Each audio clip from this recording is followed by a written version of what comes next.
Hello, chess friends, and welcome to your Art of Chess channel, and welcome back to the Tata Steel Masters in 2023.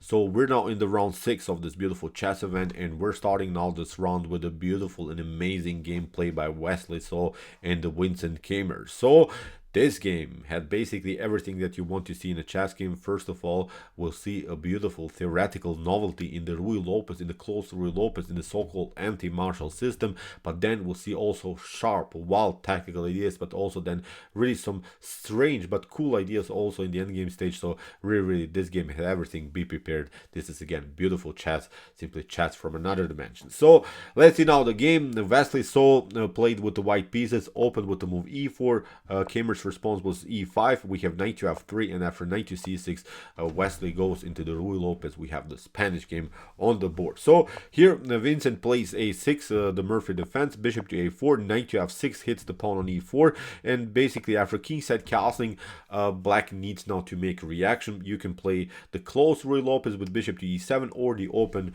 Ruy Lopez with knight takes e4. So here Vincent goes into this particular line, bishop to e7. We have a rook to e1, protecting now the pawn, and now b5, of course, kicking away the bishop, which of course attacked the knight on c6, and the knight on c6 is controlling the pawn on e5. So after move bishop b5, we have bishop to b3, kingside castling, and many times black is probably going to play the so-called martial attack. The martial attack would be something like this. If you prepare c3 and d4, then I think you can expect in the next couple of moves for sure this move d5. And although you could maybe lose the pawn on e5 after knight takes e5 when the e file gets liberated and something, and when the rook comes on e5, you will probably get challenged with bishop to d6, so the rook will have to step back, so lose a decisive tempo. And notice, in the martial attack from White's perspective, White has always a lack of development. The bishop on c1 is a little bit paralyzed. The knight on b1 is not good. It cannot use, of course, the most important square c3.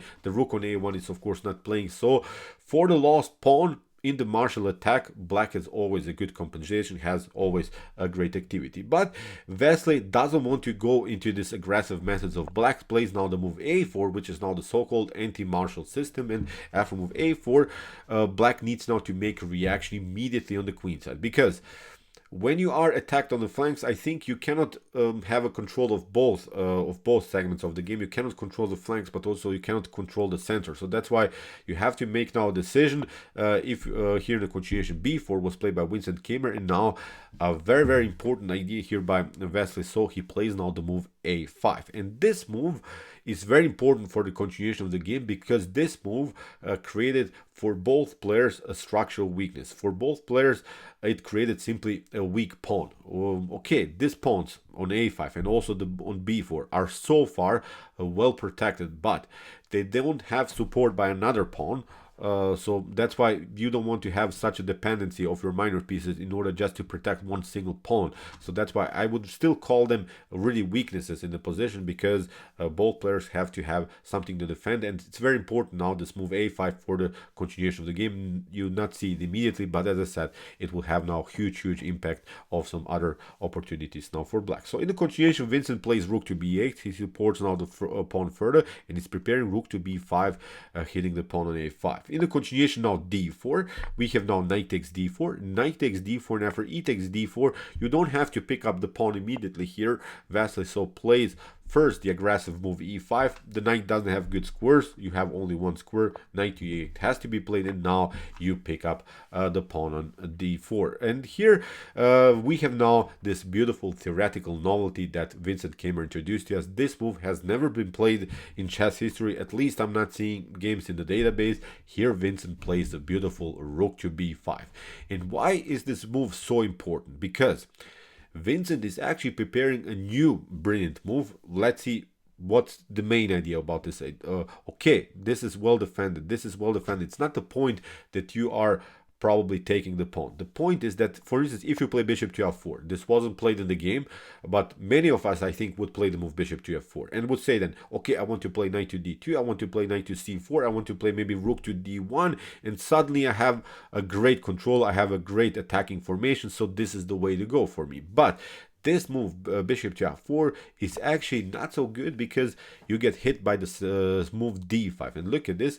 This rook is protecting the d5 pawn. This queen is also protecting the d5 pawn. And look at this. This bishop is slightly paralyzed, and we can expect in the next couple of moves c5, which could be very dangerous. And notice that also the knight doesn't have good squares now that it could occupy here in the center of the board. So that's why I think you would be even forced to play e takes d6 here.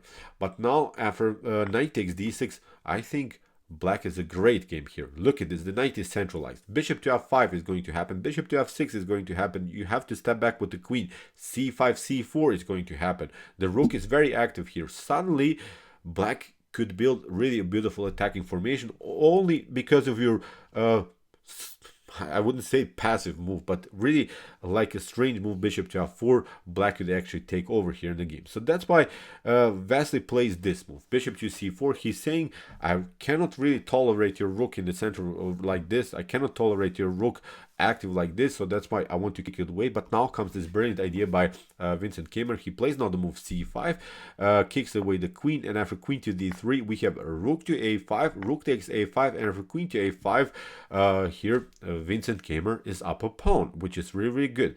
But I still think that Wesley has also maybe somewhere this line prepared at home, because he played these moves very fast and he found really the best continuations now. Because first of all, what he played, he's saying now, okay, you have your fun with your next pawn, but look at this, your rook is on f8, your knight is on e8, on the weird square, on a passive square, your bishop still is not developed on c8, so now I will build a beautiful attacking formation. Look at this, knight to f3, this is really a nice attacking flow, and still this pawn is weak on a6. Here in the continuation of the game, we have now the move h6 by Vincent Keymer, and he's not allowing some weird ideas of knight to g5, bishop to g5, so he doesn't want to tolerate the activity of white pieces, so that's why h6 a solid move.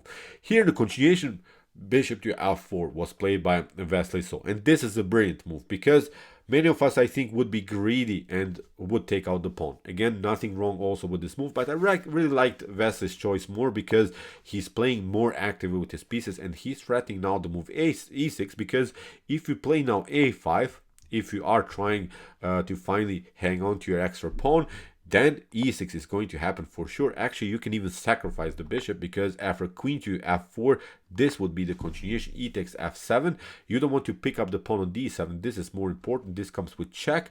And even if you pick up now the pawn with the rook, still we can pick up this one, rook to e7. You lose the knight, you lose the rook. So it's simply a devastating game. It's simply game over here for black. So that's why after move bishop to f4, here Vincent plays queen to c6, gets all of this tactical mess on the long diagonal, and is also connecting the queen to the pawn. So now we have bishop to d5, hitting the queen to b5. Vincent is of course trying not to simplify the game. He's saying, I have an extra pawn. If this game reaches the endgame stage, I'm better because I would have a better continuation. But of course, Wesley is saying this is far away from the endgame stage. Still, I have opportunities. I want to play bishop to e4. I want to even deliver checkmate on h7 if it's possible. So bishop to b7. Here, Vincent is not tolerating the activity of white here on light squares. It's trying to again simplify the game by trading off the piece. We have bishop takes b7 after queen to b7 and rook to d1. Okay. There's simply no good way anymore for black to defend this pawn. It's not the point about that. But after knight to c7 and rook to d7, what we can notice here actually is one strategic problem here actually in white's position. The problem here is that black has here a pawn majority on the queen side, which means if white doesn't make anything out of this attack, if somehow his attack splashes and maybe black defends this position, from an endgame's perspective, well, black is winning the game for sure, because we can always create here from black's perspective the distant pass pawn, and the king would be then far away from the action. So as I said, if black defends this position, if black solves every tactical solution, every tactical problem of the game, then black should be better. Of course, white is here so far an activity. White is here a brilliant rook on d7, has now the queen on f5, has also here the bishop's activity. But this is nothing spectacular. Many pieces can be also included in the defense, maybe the knight on e6. This is now, I think, your main defensive goal, to get the knight on e6. So far, it's of course not possible, but this is a move that you want to play. It's almost like in the game Tetris, where one piece simply fits perfectly in the position. So you want to play knight to e6, and then the knight will control really your defense. So that's why it was very, very important now to find the best continuation and play the move knight to e6 as soon as possible. So that's why here already the critical moment happened. So so far they played an outstanding, brilliant game, and Vincent makes maybe his first tiny little mistake. He plays now the move rook to d8, and this move in the beginning makes really sense because rook to e7 is of course not possible because you get checkmated on d1, but a better idea is actually to play queen to c8, and this move is pinning actually the rook to the queen. The rook cannot now also pick up the bishop on e7 because you lose the queen on f5.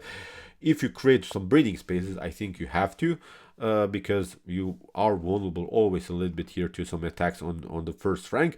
Now with the move bishop to d8, we get out of this attack, and now, as I said, if knight to d2 or something happens, now we play this very important defensive move knight to e6, and this is now a perfect position, I think, for black. Nothing spectacular. I'm not saying black is winning here the game, but I think with this 3 versus 2 pawn majority, at least you have something. The rook has to step back, you lose the tempo. So from this point on, I think this should be a good game here for black. So as I said, after move rook to d7, Wesley So played, Vincent plays now a rook to d8, and here after move h4, now again we have this idea creating some breathing spaces for the king. Now you see this queen to c8 motif is not working anymore. You just lost a very important tempo with your rook to d8, because now a brilliant choice would have been played here with the move e6. Again, this wasn't played in the game, but let's see again this opportunity with queen to c8. Look at this, after e6, let's see now after f takes e6 what's going to happen. We can have now this one, rook to d8, and now let's see, if you pick up here with bishop, then we have queen to c5, we have again the tension on the c file. If you pick up here the pawn with the queen, then we have this tactical problem, queen to e5 hits the knight on c7, you have to step back, and now we pick up this pawn, so it's also not working. So after move e6, what you can do is of course here knight takes e6, but now look at this, rook to e7, you lose the piece. So you see, simply nothing is working here. So that's why it was simply a loss of tempo. Queen to c8 is not working anymore. You played this rook to d8, which was actually in a tiny little necklace. So after move h4, here Vincent realized probably his problems, that he cannot compete now with the move queen to c8. He hit the queen on g6, but this move g6 created new weakness, the pawn on h6. So this was now the problem. In the continuation, we have now queen to d3. We have now queen to c8. Finally, the move that you should have probably played a couple of moves ago. Here in the continuation, after rook takes d8, queen takes d8, queen takes d8, bishop to d8. Here, Wesley So is saying, okay, I'm taking a pawn. I have here a 4 versus 2 situation here on the king side. Okay, the king is here. Probably we cannot win the game immediately because we cannot just start to push pawns. The king will catch many of these pawns. But this should be slightly better, of course, endgame. If white plays now the endgame correctly, I think this should be winning. But of course, as I said, from an endgame's perspective, we have reached now this position. Imagine now this position if Vincent Keymer would not have played this inaccuracy with rook to d8 in the first place. Now, imagine he would have maybe an extra tempo and he's already with the pawn move a4 here. So it would be a different story. Creating here a distant passer on the a file would be devastating, I think, for white. So that's why with the a5, also black has at least some kind of a chance here. So in the continuation, Wesley stops at least for a while the progress on the queen side. He plays now the move b3 after knight to b5. Here Vincent is trying to get knight to c3, and he's trying to attack the pawn on c2. And now Wesley makes maybe his first tiny little inaccuracy. He should have played here the move king to f1. Now you have to get your king into the endgame. In the endgame, of course, you have to use your king as an active piece, not something that you have to defend. After move king to f1, now knight to a3 could be the continuation of the game. Actually, bishop to c1 was here Wesley's continuation. But look at this. What happens if you play king to f1? Actually, after knight to a3, you can even leave this pawn unprotected. It doesn't matter. It's very important now to play with your king much faster here. Now we attack the knight. The knight has to step back. Now we use this square, knight to d2, and after something like bishop to h4, okay, we have lost a pawn, but we will attack now also this pawn. You can maybe defend. We play knight to c4, king to c4, and all of these pawns are on dark squares, and it's very easy now to attack them. So we'll pick up here.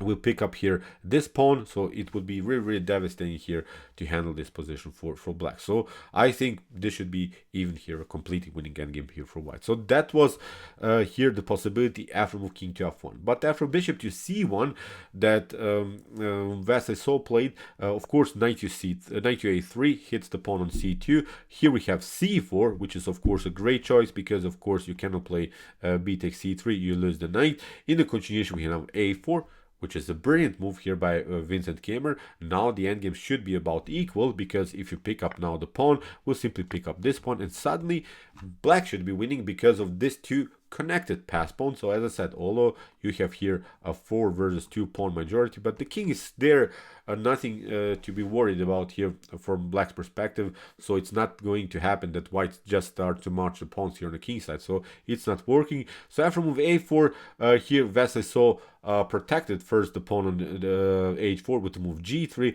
and now comes the critical moment of the game here. Vincent Keymer plays I'm not sure what happened, but he played now his crucial mistake in the game. He played now the move knight to b1, and from this point on I think this is a lost endgame, because he should have played this easy move a takes b3, and okay, maybe knight to d2 could happen, maybe protecting the pawn on c4, but now we play f6. This was the way to go. e6, of course, you not trying to invite your opponent's bishop into the game, you would probably play here the move e6, but now with the move f5 we can again include the bishop into the game, and after king to f1 now we can play bishop to f6, and this should be solid, maybe with bishop to c3, bishop takes d2, knight to c4 and similar stuff. So as I said, this should be again a good game here for both sides. So probably here white would takes, and maybe also taking on this one. So in my opinion, nothing spectacular here for both sides, so this should end with a draw. But after move knight to b1, it's a different story, because Wesley plays now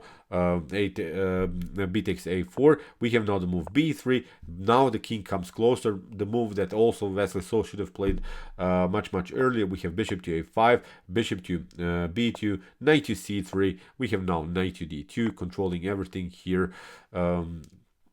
Vincent Keymer took the pawn on a4, but now also we have this idea, knight takes b3. If you play, of course, knight takes d2, we can also play knight to a5. You cannot pick up this pawn, so with this extra pawn, this should be, of course, a completely winning endgame, especially because of the fact that also the knight could get trapped here by the king's activity. So the king is again much closer to the action. Will probably get it here to d5. Will also attack probably the pawn on c5. So it's also game over. So after move knight to b3,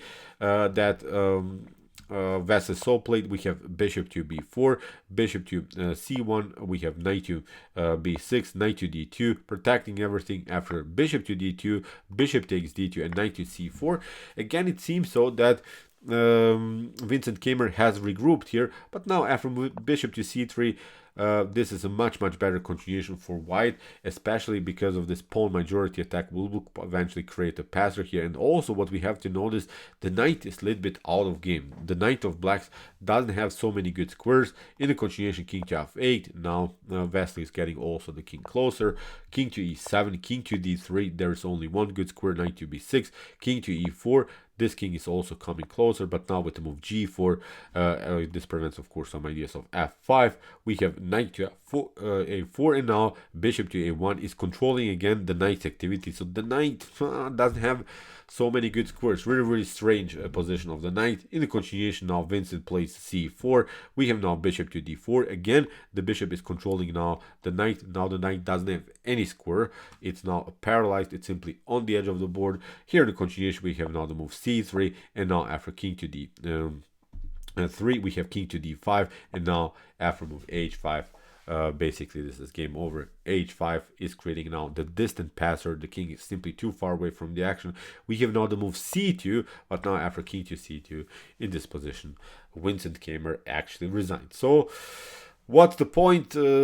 Let's see. King takes d4. You cannot play. Would just play h takes g6. Look at this. F takes g6, e6. You cannot stop the potential progress of the knight. Would just push the pawn further, and this should be game over. Even if you play something else, let's go back. Even if you play something like this, Let's go, maybe you're trying to get to knight into the game, then we play here bishop to c5 again, h6, h7, so again, this should be simply game over. So the knight is simply too far away from the action. That was the problem. After move c3, as we said here, and move h5, king takes c2 in this position, Vincent Keymer resigned. So even if you play g takes h5, it creates again new problems. We have again this pass, or whatever you do, it's simply lost, as I said. Brilliant game here by Wesley. So brilliant endgame technique, but we have to say it, Vincent had also some chances in the game. First of all, the move rook to d8 was really natural, but it was strange. It was, let's go back to this critical moment also here. As I said, rook to d8 in this particular position.